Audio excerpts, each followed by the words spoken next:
So in the past week or so, we pretty much had our fantasy boners groped and stroked to completion with the releasing of House of Dragons and Lord of the Rings, as we dive back into the fantasy marvel of Middle-earth and pretty much King's Landing in this whole realm of fantasy and mischief and powers and everything.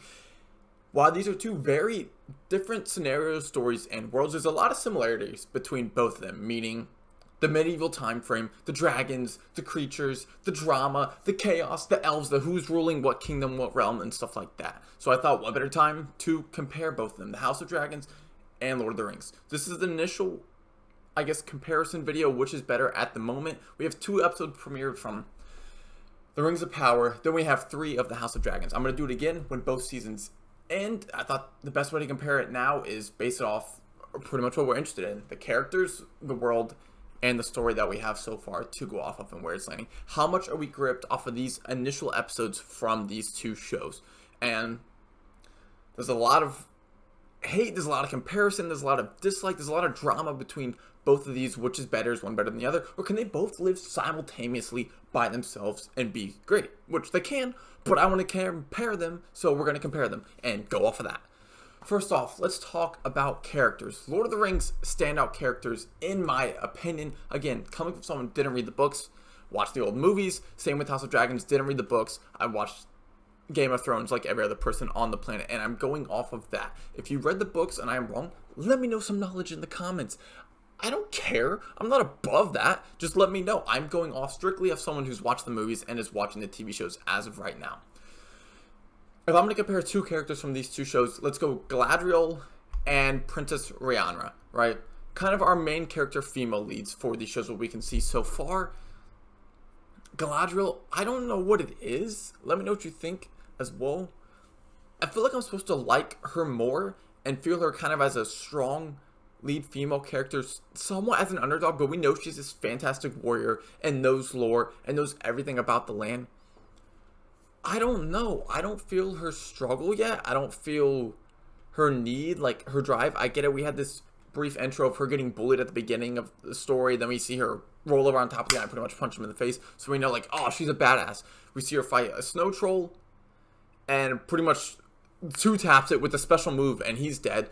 But I don't know. She seems overpowered, if that makes sense, and what's been released so far. And it's just hard for me to kind of grip with her in that type of situation. Like, I want to root with her, but at this point I don't know if I really can. I think my favorite from the Lord of the Rings characters would definitely be Erlon. I'm looking at the names because there's so many different names and so many different books with these 2 shows. I'm going to get them mixed up. Robert Armayo as Erlon, the elf. I like his character a lot, and I really like his chemistry with pretty much the Dwarf King that we sing, and that little event that they had where they're just banging rocks over and he's trying to, like, build a relationship with them and put it back together. And we see their kind of past and we see their future and what's going on and him trying to get back together with his family, but his friend. I think he's one of the stronger leads in the show that we have so far. Arender, I don't care about his love story with the human. It really just doesn't click to me at all. The Hartfords, I really could care less about. I do not like any of them. If I had to pick one, Eleanor, I think Brandyfoot, she seems cool, but she also seems like one of the only ones that we know so far, and that kind of talks. I'm just feeling like it's a really weak cast so far for Lord of the Rings compared to what it could have been. Like, if I go back to the movies, I'm in love with, like, Frodo and Sam. I love Pippin and Merry. I love Aragorn, Legolas, like Gimli. All their chemistry together just fits, meshes into one awesome cinematic masterpiece. And here I am not feeling the chemistry connected between these people yet. Again, 2 episodes in, but right off the bat, I'm just not feeling that connected to these characters that I should be connected to. Maybe 1 or 2 here and there, but with majority of the characters, me not feeling a connection, I don't know. As opposed to House of Dragons, when this show started off, I immediately almost felt for the king. In the first episode, he has to make a choice between his wife and his son, and then they both end up getting just murked, just dead. I feel his grievance. I feel him when the meeting's called, and he just feels like everyone's vultures just preying on him while he's down and trying to pick off the corpses of his dead family members. I get that. I feel it better with him. With Princess Rhaenyra, when she gets crowned, like, the next heir to the throne, right? And she's just a woman, and back then they didn't care about that unless you had a cock. You weren't you didn't have a right to pretty much anything. I feel her as she has this tremendous power with controlling the dragons and leading the kingdom, and men not really caring. Like, they second guess. All of them think they're better than her just because they pretty much have a sack and balls, right? I understand her struggle more than I feel with Galadriel's. I understand her, like, reach for power. I think Matt Smith does fantastic as Daemon Targaryen. I think he's a standout character from both the shows. Like, when he's on screen, I'm glued. I want to see more. Like, if we're talking standout characters, yes, I want to see more of Daemon's character. I love his story. I love his part. I feel his turmoil with his brother, right? Because he's the same bloodline fighting for the throne, but he doesn't get it because he's the brother and not the son. And he's over there, he's willing to lead, he knows how to fight, he's led wars, he leads the troops, the townspeople respect him, but because he's not that strict, straight bloodline, it gets given over to his niece, who it's never been given to a female before in the past, that's chosen over his own brother, and I just feel like his beef, his turmoil, his grief with his brother Viserys, the king, who's now going through all this struggle and turmoil and stuff with his child being lost, with them trying to marry and find a new prince, with them having to rule this kingdom with this immediate drama that we felt right at the beginning. And I think characters, in my opinion, is easily going to go to House of Dragons right now. Again, just pre-beginning thoughts for all these characters and everything, with only 2 and 3 episodes released from each show. We'll do it again once the show is complete. As of right now, characters, I am going to give the House of Dragons.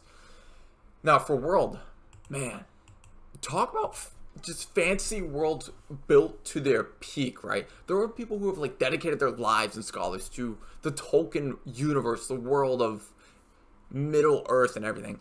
And same with House of Dragons. And there's so much to go off of.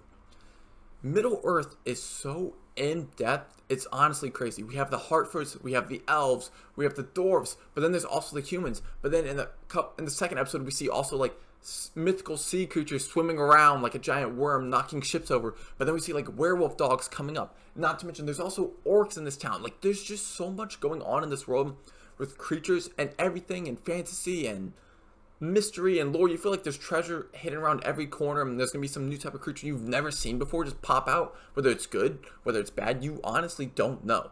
And I love how when you're with the Hartfoots, you feel kind of happy. You're jolly. They're pretty much like the hobbits from Lord of the Rings. You feel they're just hunting. They're trying to mind their business. They don't want to get involved in any wars. They don't want any drama. They want to be peaceful with everybody, and you feel that kind of with them. But then when you're with the dwarves, you feel this kind of like urge of, like, masculinity. Like, you just want to go punch something. You just want to break something over your head just to blend in with them. And you feel that's how they are. When they do a challenge, their challenge is literally breaking rocks so you can break the most rocks. That just seems like such a dwarf thing in their minds. Their minds look so great, just seeing all this underground world that you never really thought of, you never really saw in the Lord of the Rings movies. You didn't get to see the mines explored too much. You got to see a couple abandoned ones, but these ones are alive. When you're inside the world of Lord of the Rings, you feel like it's alive. You see not only just, like, leaves floating, but some of the leaves are bugs and insects, as there's different types of creatures in this world. Visually stunning. It's amazing. Now, as opposed to King's Landing, I almost said King's Canyon from Apex. As opposed to King's Landing, pretty much what we've seen so far is, like, deer, dragons, and crabs. I guess horses as well. It's a more condensed medieval world, with the craziest thing pretty much being the dragons that they have.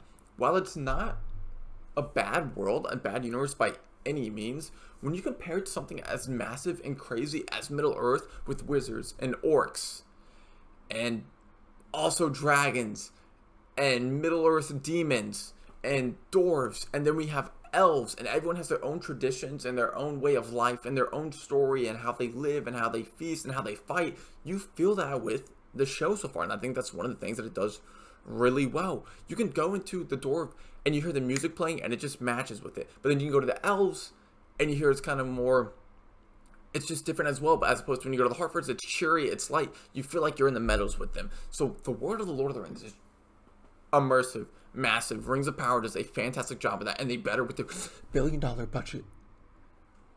I better feel immersed in it. I feel more immersed in that world. Like, if I had to choose between a fantasy world I want to live in, I am living in Lord of the Rings every day, any day. Plus, there's a lot less incest, so that's a plus. And then the story so far. Which one pulls me? Which one grips me? After watching this, which one do I want to watch next? If I could only finish one of these shows, like one of these seasons, if I had to pick one, it's like my sack was in a blender, and they told me if I don't pick, they're going to turn on the blender. Which am I picking? I think I'm going to go with House of Dragons. The Lord of the Rings of Power story has not pulled me in so far. There's pretty much 3 to 4 main storylines right now. We got Galadriel and her journey through like Middle Earth and to find glory and to stop Sauron and to revenge her brother. I'm not hooked with it yet. From what I've seen, she's kind of like snobby. She's annoying. She seems not necessarily overpowered, but just way above everyone else in the show to where it kind of makes it hard to root for her. It gets rid of that underdog vibe that like everybody loves to give. I like Arlon as an elf. His story is pretty good. I like him going with the dwarves. His story is probably one I like the most so far. Just kind of mending those two worlds. It gives us that old Gimli and Legolas vibe. I don't care about Arendor and his love interest with the human. It just doesn't pull me in. It doesn't entice me. It doesn't bother me. To me, it's just, I get it. It's forbidden, or it's only happened a couple times in the past. His just love interest with her is just not gripping. The story's not that good. It's not that exciting. It's starting to pick up a little bit at the end of the second episode when they find that blade. The blood seeps into the blade and it starts to build and stuff, and then we get kind of drawn into it a little bit more. As of right now, though, I'm kind of, honestly, if I'd use the word, bored with it. The Hartfords I am extremely bored with. I really don't care who that strange man is. I feel like I'm supposed to. I don't know if they're hinting at it being Gandalf, but if I'm correctly, let me know in the comments. I think that'd be a major lore break. Like, that, it would just be absurd, like, if that was Gandalf. I don't know if they're trying to make us think it is. Maybe another wizard from another time frame. I don't know. Is that supposed to be Sauron? I don't think so. I mean, I guess kind of the fire makes sense. I think there's someone else in the show who they're going to try and make Sauron as a twist and turn. But the world is great. There has to be something with the story that changes. We got 6 more episodes, I believe. And I hope it's just not a slow burn. It's already renewed, I think, for 5 seasons. I hope season 1 is not just a slow burn build of the world. Like, show me what's going on. Pull me into your story. There's so much lore, so many creatures, so many action sequences you can do. When you showed us when Galadriel was on the boat, she jumped off. She was in the water. Stuff just pulls me out. I find it hard to believe she swam all the way back to Middle Earth. From when she's about to enter whatever they call it, Valhalla, she jumps off, grabs her knife, and swims all the way back. Now, it was cool when she's on the boat, and then the sea creature attacked, but there's very little of these moments that are exciting. The other good moment was the orc. It shows how kind of powerful, how strong they are in this world, and how menacing, like, they can be. It's just wreaking havoc. Now, though, I get it. There was no swordsmen, there was no warriors or anything around to take them down, but you just kind of see those claws and that mouth, and they're just, like, wreaking havoc everywhere, getting stabbed multiple times, trying to kill this kid, and trying to kill whatever the lady is. So the orc is probably the best action scene I've seen so far. The beginning action scene with the giant war when Galadriel's brother died, I wasn't that interested. I didn't know the brother enough to be interested, and the next thing I know, he was dead. They didn't show it. They just told me in a prologue for the episode. I feel like that was a missed opportunity. Of all this money, at least show the war a part of the battle or something like that. When the snow troll showed up, from what I remember in Fellowship of the Rings, the cave troll took the entire fellowship to literally destroy. That thing was wreaking havoc over everything. But the snow troll, Galadriel rolled up, slice, does a finishing move and taunts it, and then it's dead. And I was like, oh. I was hoping for more of a fighting sequence or something. Now I'm just like, oh great, she's just badass off the rip. And it gives me less to root for, and I feel like whenever she's doing stuff, I'm less scared of her getting hurt, or her being in trouble, or her being in danger, as opposed to House of Dragon story. You don't know who's gonna die. You don't know what's gonna happen. Nobody is safe. The first episode, the queen gets killed, the firstborn gets murked, and then Daemon gets cast off into pretty much the nether. Not the nether, but on his own. And then in the third episode, we see Daemon run out to a war and like try to 1v an entire army. And you're like, oh snap. Gets hit with an arrow, gets hit with another arrow, and I think maybe another one. And you're like, you know he's not going to die, but does something happen to him? Is this when maybe he loses like an eye or something? Maybe he loses a body part? You don't know necessarily what's going to happen because of the way the House of Dragons is writing it. No one is safe. I feel more for the queen or the Princess Rihanna, as she's trying to make a name for herself. When she comes out in the second episode with the dragon, flies in, makes a scene with Damon, and she's like, give me the egg. He gives her the egg, takes it back, and like ends that whole tense situation. I feel that I feel like she needed to do something to make her stand out as a queen, to make her stand out as smart, as loyal, as a warrior in this world where men are held way above women when it comes to everything. I understand Damon's struggle as leading the troops and then thinking he deserves the right to the throne. There's so much beef and turmoil, and you feel everyone's against everyone, but everyone's going to play friendly with everyone to get what they want. And I feel that drama, that tension, and I feel that story plays out way better here in House of Dragons. So again, I'm going to give story as of right now to House of Dragons, putting it a 2-to-1 ratio with House of Dragons taking the lead. Now, I get it. Early premieres, early episode reviews. We're going to do it again when both shows end and see what the comparison's at that point. But as of right now, I think I'm going to go with House of Dragons as my favorite. You can let me know in the comments below. If I read the books and I read the stories, I could do which one's more accurate to the lore. I don't know it, so I'm not going to do that. I'm not going to say it. Let me know in the comments if you read this stuff and if you know which one's maybe more lore accurate or which one's better, or what would you pick out of those 3 categories and give to which. I'm curious to see. Subscribe because we got to do this again once the shows end. Thank you guys so much.